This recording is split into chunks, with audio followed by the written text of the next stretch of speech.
So as I say, you'll have access to all these files. One thing that I also always do, it's just become a habit really, because I've been locked out by using the default black and white of InDesign sometimes. When a color has got a bracket around it, so when we look at the default colors in InDesign, we've got non-registration paper and black, and this square bracket means that you can't change it.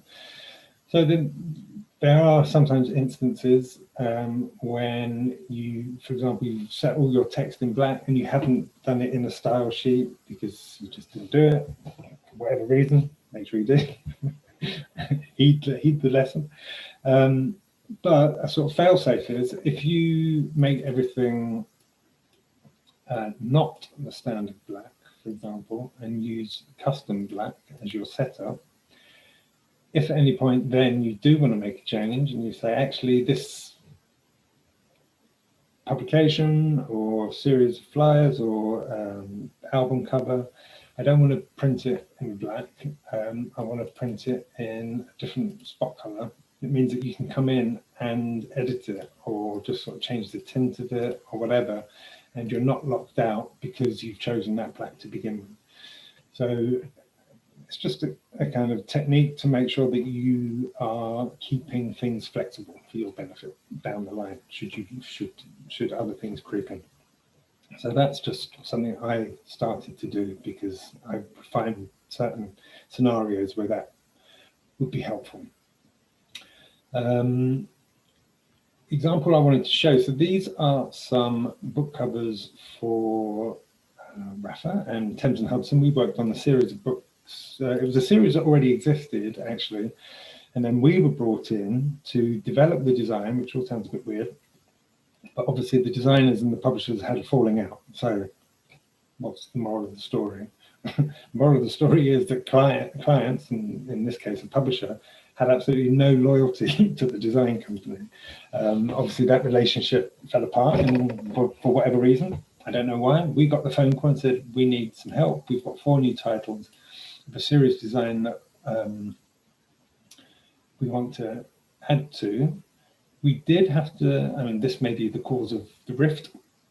We did have to restyle the body copy and the headers to improve legibility, because I think the type sizes that we used, even though it went through design stages and it got signed off, and but when it was actually printed, it was felt that the design was too small. So I'd imagine that caused a lot of problem where the publisher had invested a lot in printing these, but the design wasn't robust enough. It wasn't legible enough to deal with the print requirements. So that was obviously a problem, but the series design was quite popular and they wanted to extend it. So we were brought in, as I say, to tidy up the design system, improve legibility, and then create 4 new versions.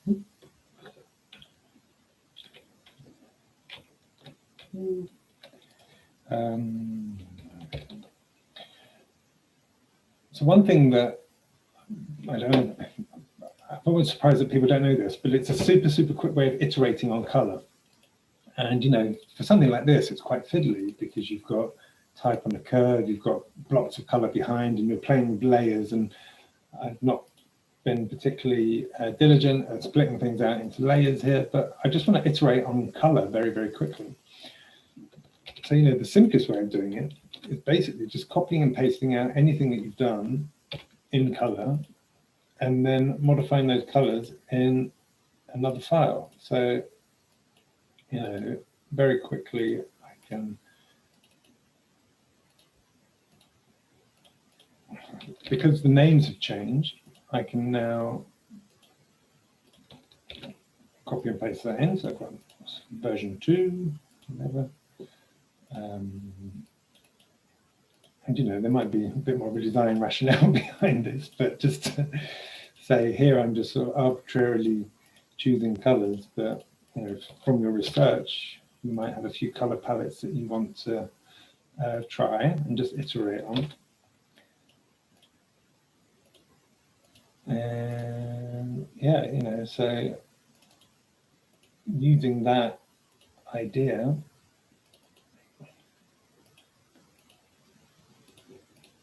you can create hundreds of variations very, very quickly.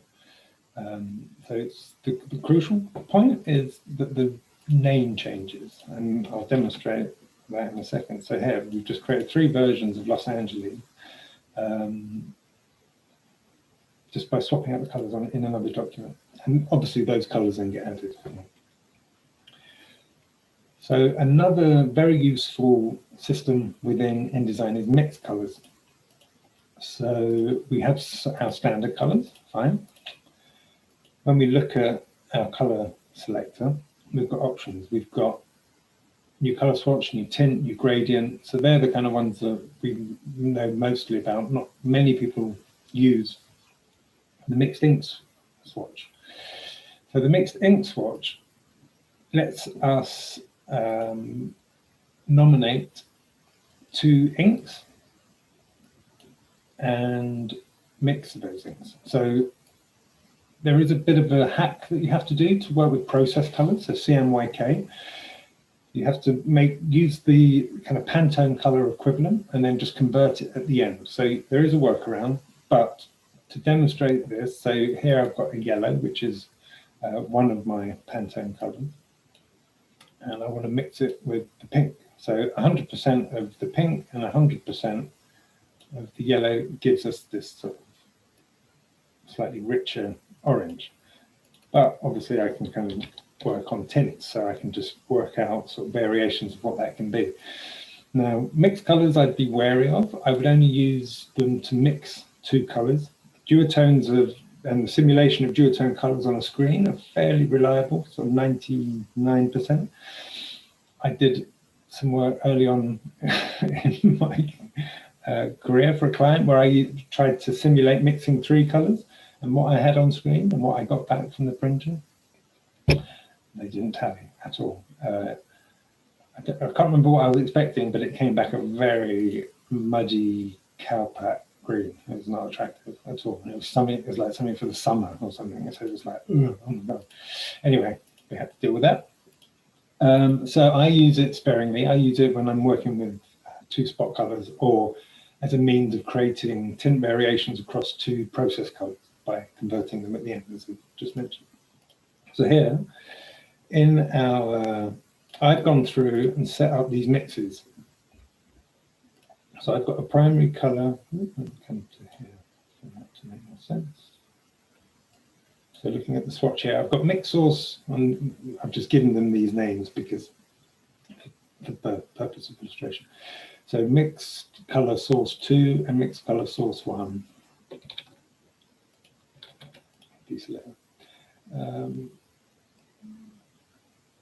Here, 2 of them, okay. And then, actually, this doesn't really demonstrate it very well. Let me swap out one of these colors. Make that sort of pink. And color 2, I'll make. So there, this kind of works better with sort of subtle colors.